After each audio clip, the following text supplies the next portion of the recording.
അവൻ ചെയ്ത പോലെ അവൻ്റെ വോയിസ് റെക്കോർഡ് ചെയ്ത് വെറുതെ അവനിട്ട് പണി കൊടുക്കാനാണെങ്കിൽ പിന്നെ ഞാനും അവനും തമ്മിൽ എന്താ വ്യത്യാസം? അവൻ ഹരം കണ്ടെത്തിയ അതേ നാണയത്തി അവൻ്റെ അണ്ണാക്കിലടിക്കണം.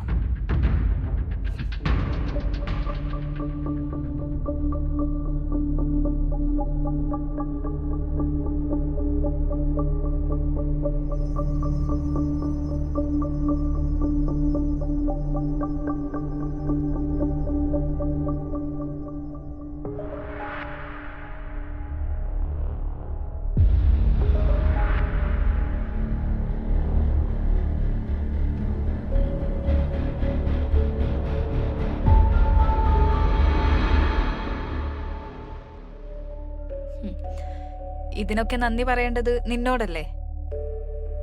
ഇനി ഒരിക്കലും അവൻ ഇതിനുള്ള ധൈര്യം ഉണ്ടാവാൻ പാടില്ല.